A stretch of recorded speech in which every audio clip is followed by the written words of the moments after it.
Hi guys, this is Sai Kumar Kurtiwada. In this video, we will learn about use memo in React. So use memo is also one type of hook. We will talk about use memo, how to use it, and what exactly we have to do.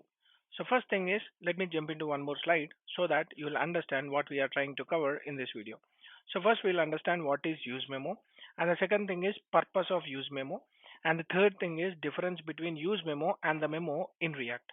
So already I have explained what is memo in my previous video. Please watch that so that you will understand in a better fashion. So let me quickly jump into Visual Studio Code.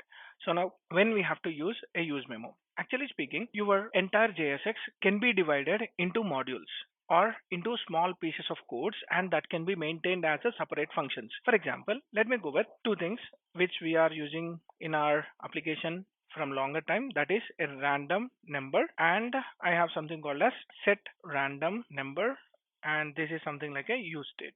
So use state and hit enter with zero value as a default value. Now I think we have missed somewhere. Let me use Control Z, yeah, and paste it here. So we have to create the state before returning the JSX. Here is my state. Now what I want to do is I want to create a h1 where I want to show the random number. So random number is equal to, I want to show some random number, whatever the random number we have over here. And this is my UI. So let me save this. Now I have another state. Let me create const. I have something called as counter, and I want to have a set counter value, and you can use state with of zero value, same. So now what I want to do is I want to print this counter as well. So let me copy this h1 tag and put it over here. I am showing something called as counter value, and let me use counter here as well. Save this. Now let me format this and let me use two buttons. Button, and one button is for update random number, and let me copy the same, put it over here, update counter value. So I have these two buttons. So let me use on click event, and I am clicking this. When I click this, it should update my random number. Set random number already we have over here. Copy this and put it over here, and let me update this with math dot random number. And the same way I have to update the counter value. Let me click this, and whenever I update the counter value, I want to update that. So update, or I can use set counter and previous count plus 1. So this is how I can update my counter value. Now let's see the output for this. Go to the browser and you have some problem with the count. So actually speaking, there is some count. Okay, this is counter. Let me copy this, put it over here, save this. Now we have a use memo, and we have random number and the counter.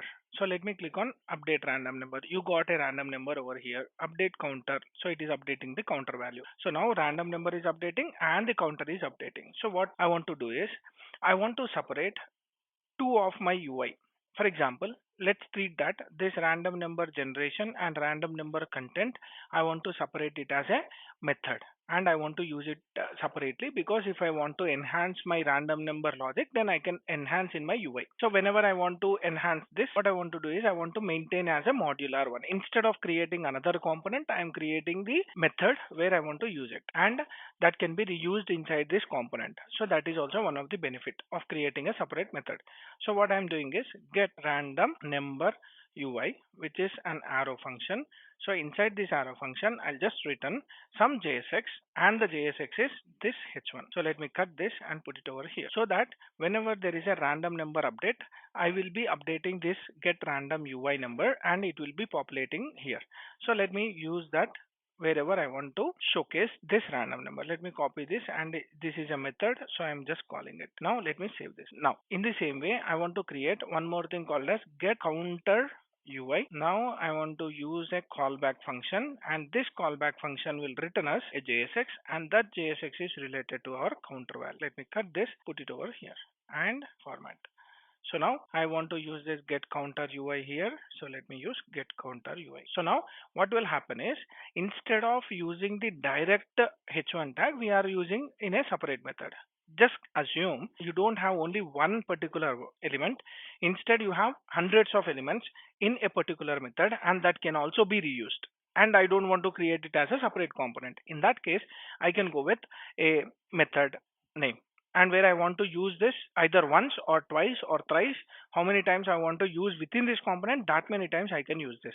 So that is how I want to show this counter UI and random UI. Let me go into the browser and see the output. Let me refresh this.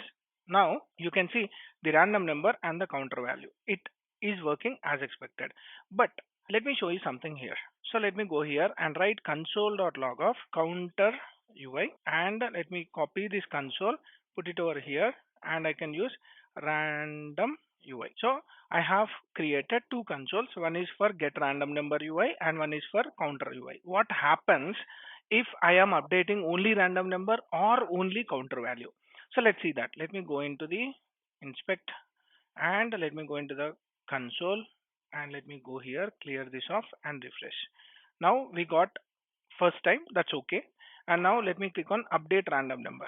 So when I update the random number, even the counter value is getting updated. That means the method whatever we created, that is also getting called. And let me click on counter, clear this counter update. So whenever I am updating the counter, even random method is also getting called. This is because we are using a method, and it is also because of the updation of the return statement of JSX. So every function will get updated and it returns a new UI whenever there is an update in the states or props.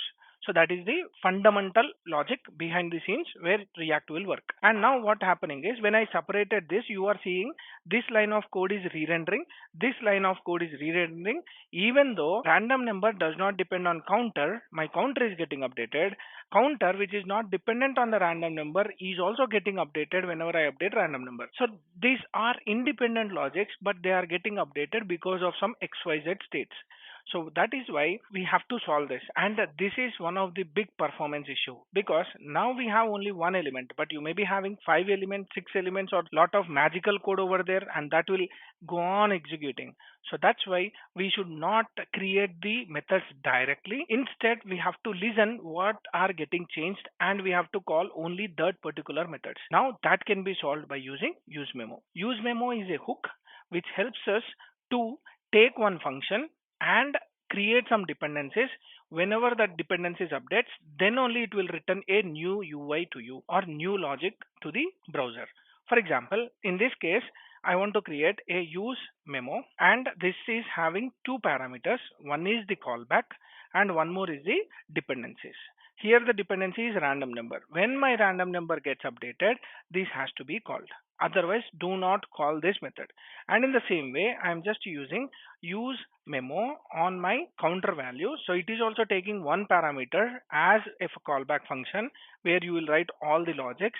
And when this has to be returned, I have to write one dependency, and the dependency is this one. When my counter gets updated, then only I want to call this particular function. So in that cases, this will be returning a new value. And how we can write the dependencies? It is very simple. Whatever the states you are using inside this return statements, you have to maintain in your second parameter, that is the listener array, and this will listen for the counter and this will listen for the random number. Let me go here and see what's the problem. So use memo, we have to import it.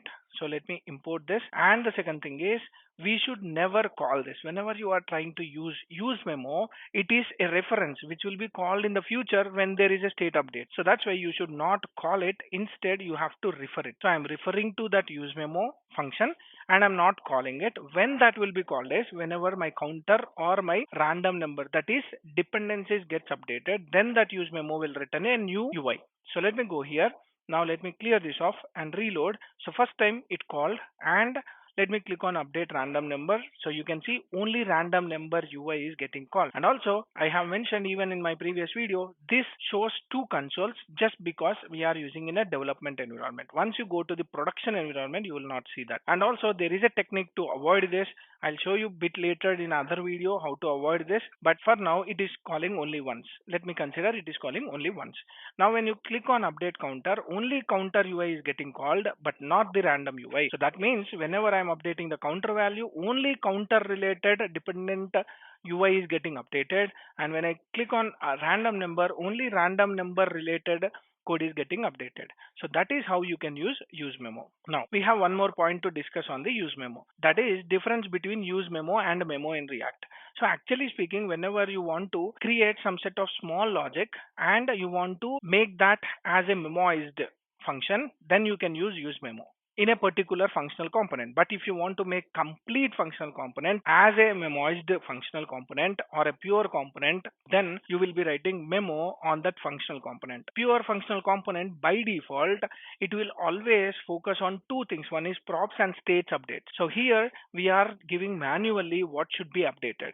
So only when there is an update on this particular dependencies, then only it will be getting updated. But in memo, whenever a state or a prop gets updated, then that particular functional component will be getting updated. So that is completely related to a component level. This is completely related to a functional level. And here you can explicitly give the dependencies. One, it has to be re-rendered. Instead, in memo, it will always update when the state or the props updates. It is direct scenario where the states and gets updates. It should update the component. Here we are giving the dependencies. That is the only difference between use memo and memo. Actually speaking, both are used for performance related stuff. Now, one more thing we need to remember is in upcoming versions of React, even they deprecated or they simply suggesting not to use memo, because by default, all the functions, whatever you are writing, that will be memoized by React itself by default. So no need to mention use memo in the React 19 versions. So that is still in beta version. Once it get into release version, then you no need to mention use memo. It automatically finds what are the different states which are getting updated and when they have to update. No need to use memo in React 19 is what we are expecting as per the documentation. So that is how use memo is used in React, and this use memo can work only for the functional components, not for the class components. So they are giving all the feasibilities only for the functional components. So we have to be ready only with the functional components as of now in the trending React technology. So that's how use memo versus memo will work. And that's it for this video. Hope you like my explanation. If you like my video, like, share, subscribe to my channel for more updates. Signing off. Thank you.